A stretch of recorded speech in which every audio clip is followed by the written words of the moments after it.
These are the P2 questions for revision. So we have a can chiller is used to make a can of drink colder. The can chiller decreases the temperature of the liquid in the can by 15 degrees Celsius.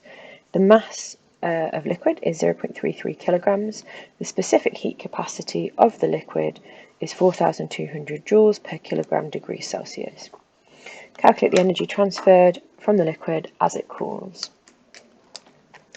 So the equation that we need to use is energy equals mass times specific heat capacity times the change in temperature. This is an equation you are given in the booklet, and we're just going to substitute in our values. So mass 0.33, specific heat capacity 4,200, change in temperature 15 degrees, and then simply put them into our calculator.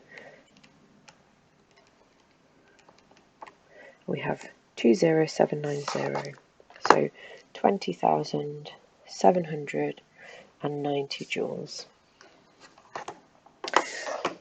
Complete the following sentence. The specific heat capacity of a substance is the amount of energy required to change the temperature of 1 kilogram of the substance by 1 degree Celsius. To calculate the specific heat capacity of a material, the mass of the material needs to be measured. So the mass needs to be measured. State the name of the measuring instrument used to measure mass. We call it a balance in science. If you wrote scale or scales, that would have been acceptable, but a balance is or a top pan balance is the technical term for it. So the back of the can chiller has cooling fins, as shown in figure 2. So these are the cooling fins. The cooling fins increase the rate of energy transfer from the can chiller to the surroundings. The cooling fins are a something colour because that makes them good emitters of infrared radiation. So we should know that the colours that are good for infrared radiation are dark colours. So we would say dark or maybe black.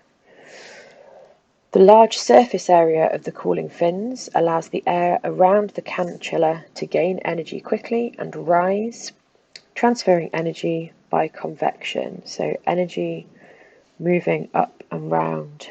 So the energy being taken away by fluid that's moving is convection. The energy input to the can chiller is the same as the energy output. This shows that energy is conserved. Complete the following sentence. Energy can be transferred usefully, stored or dissipated, but cannot be created or destroyed. The temperature of the can of drink decreases whilst it's in the can chiller.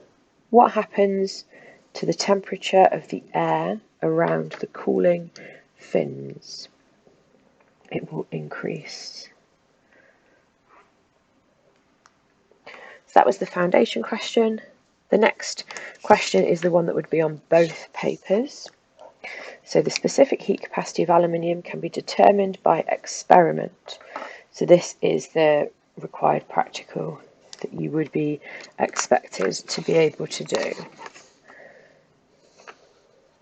Okay, so draw a labelled diagram showing how the apparatus used to measure the specific heat capacity should be arranged. Oh, it's not really given any space. Do it on the back of this one. So you would have an aluminium block. So aluminium block.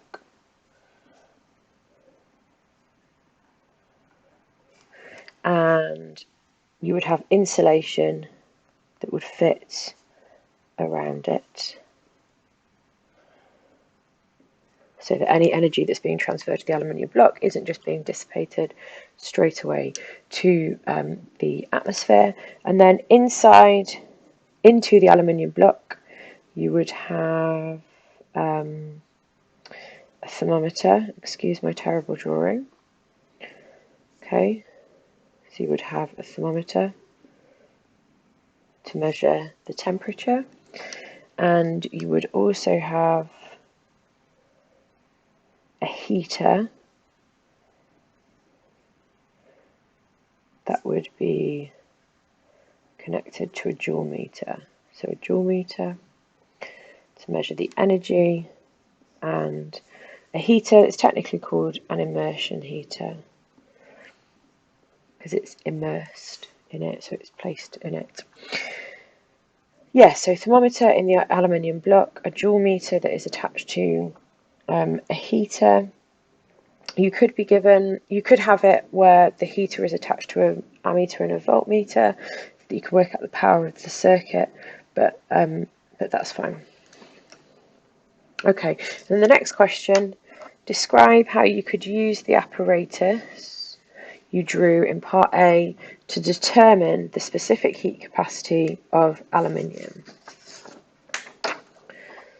Okay, so we want to use this to write a method. Okay, so we would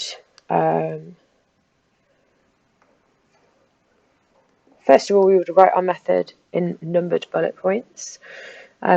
So we would turn on the heater. Actually, that's a lie. We would start off by measuring the starting temperature using a thermometer. Okay, then we would turn on the heater, and that would start the joule meter as well. And then after the temperature had increased by, let's say, 10 degrees, turn off the joule meter.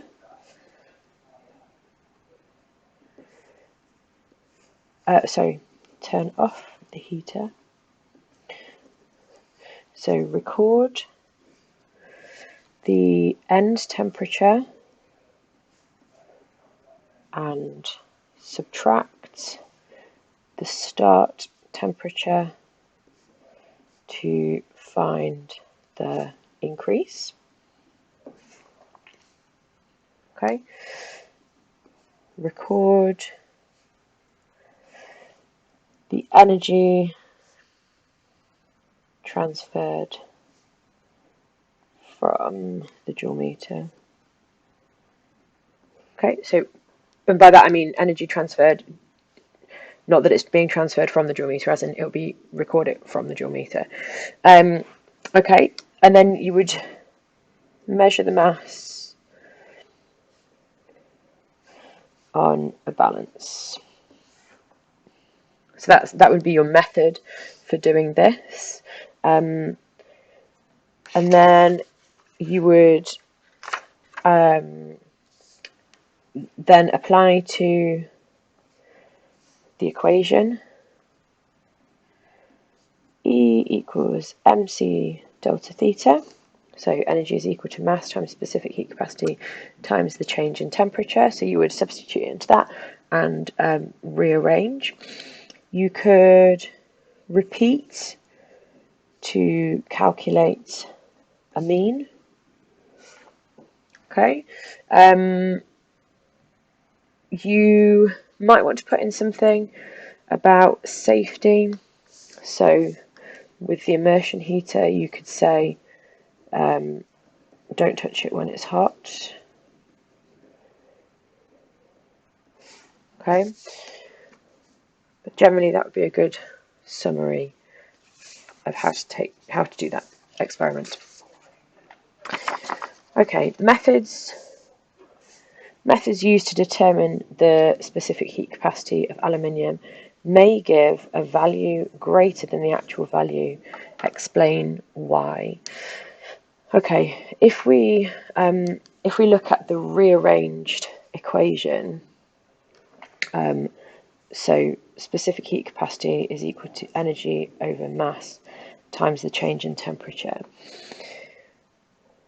If we've taken measurements for these to work out the specific heat capacity, if the value that we've calculated is a greater value than the actual value, that's either because our energy is too large that we've measured, larger than expected, or our mass and our change in temperature are smaller than expected.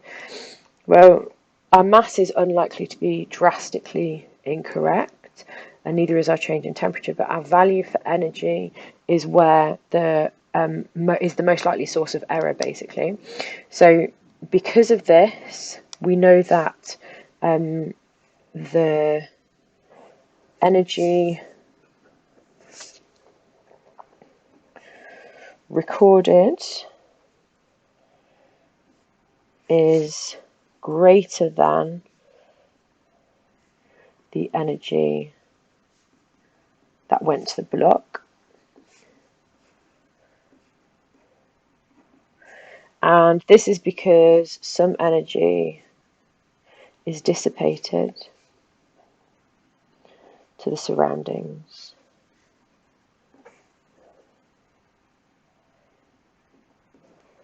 Some energy is dissipated. So then question 3, this is higher paper only. An electric immersion heater is used to heat the water in a domestic hot water tank. When the immersion heater is switched on, the water at the bottom of the tank gets hot. Complete the following sentence. The main way the energy is transferred through the copper wall of the water tank is by the process of conduction. So through a solid, through a copper wall, it's going to be conduction. The immersion heater has a thermostat to control the water temperature. When the temperature of the water inside the tank reaches 58 degrees Celsius, the thermostat switches the heater off. The thermostat switches the heater back on when the temperature of the water falls to 50 degrees Celsius. Graph A shows how the temperature of the water inside a hot water tank changes with time. The tank is not insulated. So we have graph A here. So we have time in hours on the x-axis, temperature of water in degrees Celsius on the y-axis. The temperature of the water falls at the fastest rate just after the heater switches off. Explain why. It falls at the fastest rate, so just after the heater switches off, it falls at the fastest rate because there is the biggest difference between the water and the surrounding air. Biggest difference in temperature between the water and the surroundings. Okay, so the rate of energy transfer is higher. The energy transfer is faster, basically. The rate of energy transfer is higher. To heat the water in the tank from 50 degrees to 58 degrees, the immersion heater transfers 4,032 kilojoules of energy to the water. Calculate the mass of water in the tank. Specific heat capacity of water is 4,200 joules per kilogram degree Celsius. Okay, so the equation that we're going to use is energy equals mass times specific heat capacity times change in temperature. We want to find the mass, but we're going to substitute our values in and then rearrange. So the energy is 4032 is equal to M times C is 4,200 because it tells us over here. The change in temperature is between 50 and 58. Well, I don't need to write down that that's 8 degrees. I think we're okay with that. So 4032 is equal to M times, and then let's just do this on our calculator so we can simplify this side first. So 4,200 times 8 is 33,600. Oh, where have I gone wrong?